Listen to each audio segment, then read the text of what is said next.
could you please state the name of your league and the name of your organization? Sure. We're the Michigan Youth Football and Cheer Conference.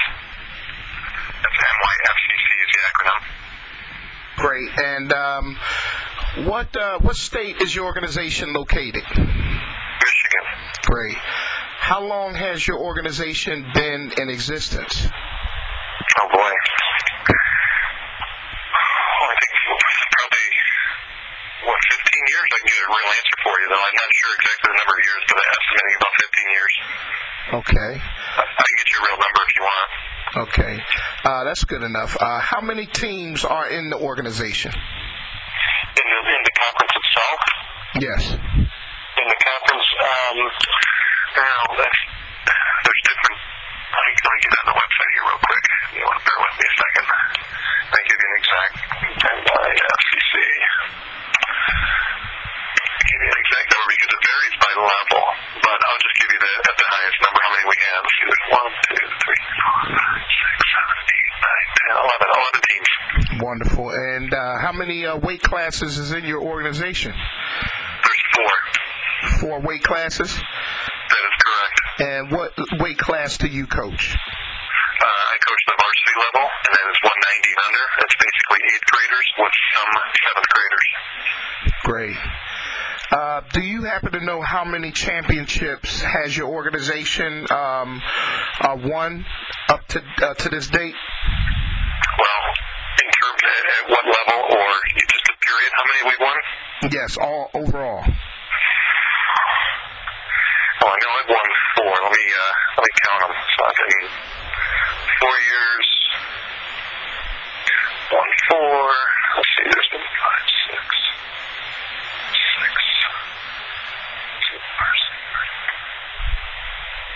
8. I believe it's probably 8 or 9. 8 or 9. Wow, that's pretty successful. It's pretty successful. And you said you've won 4 out of those 9? 4 out of, I believe it's 8, and I won 4 of them. That's correct. Wow. At each level, at freshman, we have a junior freshman level, but that's real more developmental, so that we don't have, we don't keep score for those or have championships. We have a freshman, junior, varsity, and varsity, and I've won at each level. Went to a freshman level, JV, and also varsity.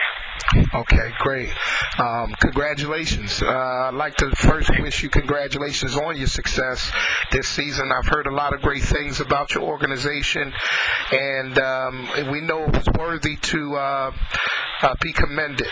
So would you like to name some of your coaching staff that helped assist you this year? Sure. Greg Fitzpatrick, for one, did a phenomenal help for us. Not only does he understand the game, he understands defense, and that's more important. He's just a phenomenal coach, and a great human being, and just a phenomenal mentor for the kids. Greg coached our backs, our receivers and our defensive backs, and then I have defensive coach Jerry Parka and a line coach Norm Garman. Wow, that's great. And offensive coordinator and head coach. Wonderful, wonderful. How many players are on your team, do you know? This year? Yes. This year I had 22. 22 players. Mm-hmm. Small group. And are a lot of those guys moving on to high school next year, or? All of them other than 3 who were 7th graders playing up. Those 3 are coming back. So you pretty much have a new squad next year. Correct. Okay. And can you describe the attitude of this team this year and when you knew that this was a special bunch? Boy, when I knew this was a special bunch, probably during the very beginning of the season, during our camp. What we really stress with these kids, it's not really the basics and the fundamentals, although it's important in football. We really stress, and what we really try and do is infuse the spirit of the game in these kids, such that those characteristics that make you successful on the field also will make you successful also off the field. So what we really try and instill in these kids are basic core values, and the core values that we really stress with the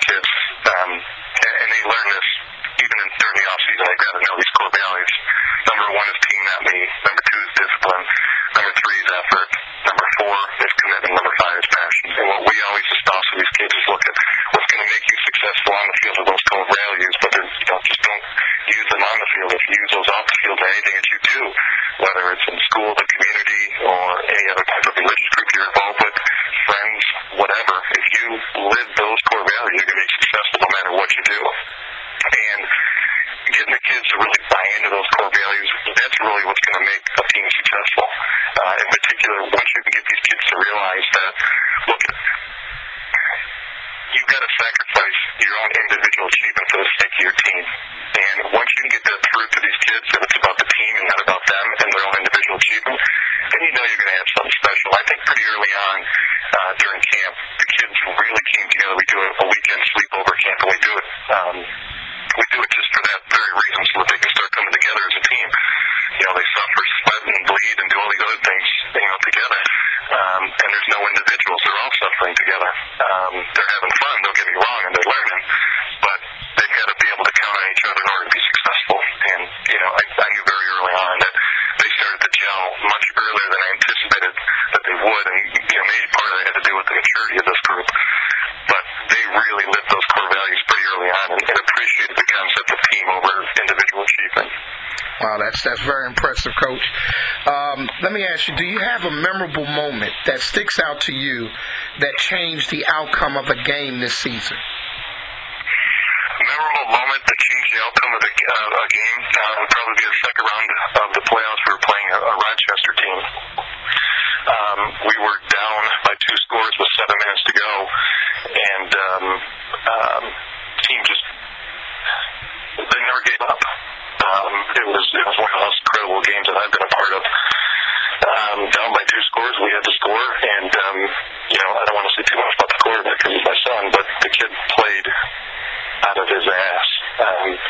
He's one of the 7th graders as well, and it was very special to see, especially for me as a dad and a coach, was to see his maturity at that age to not panic. And all the kids kind of looked to him and said, when we went out, we were down by 2 scores. There were 7 minutes to go.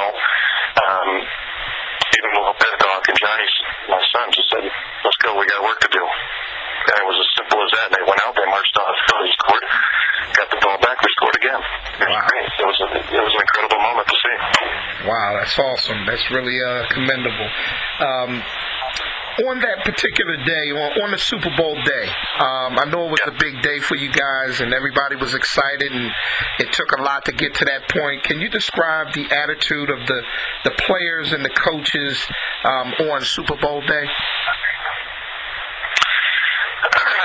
You'd like to say it was business as usual, but it wasn't. There was a lot more intensity. You could tell there was a lot more at stake for these kids who were taking it a little bit more serious. We were playing a team that was much bigger than us, and to a certain extent was probably faster than us. So they knew that they were going to have to play a big game, and there was a real serious and business-like attitude to these kids. And they're only 8th graders. That's what makes it even more remarkable. And when they came out, they had a much different look in their eyes, and you knew it was going to be a good game just by the look in their eyes. Wow. They were ready to go. Yeah, they were ready to go. Was there any particular pivotal moment in that game that changed the outcome of that game, or something that happened that really stuck out to you guys and kind of changed the face or the attitude or the momentum of the game? Yeah, there was a pick 6 moment. We were down. It was 6-0, and at the beginning of the second half, I think the experience from the week before, being down by 2 scores in our semifinal game, really gave the kids an appreciation of what they really not had to work from behind before, and so they kind of understood what they needed to do and how they needed to come out. And they came out, and when they came out on the ball first, I believe they were on offense. And we scouted this team pretty well, so we knew, what plays they were going to be running. We had a general good idea of what plays they were going to be running. And we just happened to have our outside linebacker at the right place at the right time, and they ran a quick little swing pass, and our linebacker just busted through, picked it, and scored. It was a pick 6, and that really changed the momentum. And then the problem was the very next series, they came back and scored. And so we were down again, and then we didn't score again until I believe it was the we had a long pass to score, and then we scored again on another defensive score with about 5 minutes to go, a strip six, which was incredible for one of our players. Wow. So we had that game. In that game, there was 3 defensive touchdowns that were scored, 2 pick sixes, and 1 strip six. Wow, that's really impressive. That's really impressive, Coach. Yeah, it was fun. Can you describe the feeling that you felt when the clock finally reached 0 and your team was crowned the Super Bowl 2011 Super Bowl champions of this season? Oh boy, what was I thinking? I was really thinking that I hope that these guys remember this, because this is one of those memories in your youth that you just want to look back upon and just be able to smile or shed a tear and say, you know what, all the hard work has finally paid off. Wow, I can imagine that feeling. I know it's one of the best feelings, and it's sort of like some of the reasons some of us coaches continue to coach year in and year out. And speaking. Yes, well, I think that's exactly right. I mean, why do we do this? It took me, when I first started doing this, I'll be honest, I was in it for my kid, but, you soon realize, very soon you realize that, look, these kids actually listen to you. They want to hear what you have to say. So, you got a choice at that point. You can either be a positive influence or a negative influence. And you know what? There's no in between. When you're coaching someone, it's either going to be a positive influence or a negative influence. And so if you can do something good with these kids and make sure that, if they can take something good from the field and apply it into whatever they're going to use off the field, whether it's community, like I said before, that's how you're going to deem yourself successful. It's not truly, winning championships are great, but what can you really instill in these kids is going to make them better when they're off the field, in the classroom, in the community, whatever it is. And, truly, I think that's kind of been the secret. There's no, we have 160-some-odd plays, but it's not necessarily about the execution. We're not the biggest team. We're pretty athletic, but I think the kids have a general understanding of what it takes to be successful both on and off the field, because we're stressing it all the time. We have a 0 tolerance in school. If you get anything below a B, you can't play football. That's right. So it's A's and B's or you don't play. And we had one of our very, very talented players who got a bad practice report. We gave him a couple weeks to get it back, and he didn't. And so, unfortunately, we had to tell him rules are rules, and he couldn't play, which was very, very unfortunate. But from what I understand now, we keep in close contact with his mom. He's starting to pull it together, which is great. That's really what you want. It's a tough lesson for the kid, but what's more important, what happens in the classroom. And I know that we stress that all the time as coaches, that the importance is academics, and understanding that you got to use these opportunities to propel you to the next level, and that's what Top Prospect Sports always continues to enforce and reinforce to these young men, that education is key.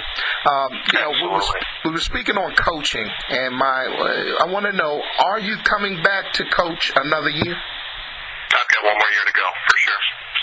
Good, great. And let me ask you, what are your expectations for the 2012 season? And do you feel you have a chance to return back to the Super Bowl next year? No question. There's no question we can return. Not a return, we can win it. But again, I don't want to stress the winning of the Super Bowl. That's not what we deem to be the success. We think that's just a foregone conclusion. Again, if you live those core values and you really understand those core values, you're going to be successful, period. If you win the Super Bowl, that's just icing. But I truly believe, though, that if you live those core values on the field, right, you work hard, you come to practice like ready to go every single day, you're absolutely going to win a Super Bowl. You can give me 11 kids who truly understand those core values and appreciate those core values. I'll turn them into champions. No question. Wow. That's very, very impressive, Coach. And I really want to thank you for taking the time out to speak with us and share your experience with our audience and our other prospects throughout the country. And it was a pleasure. And we thank you, and we hope that we'll be able to talk with you again in the upcoming future. Congratulations. I appreciate the call. Congratulations.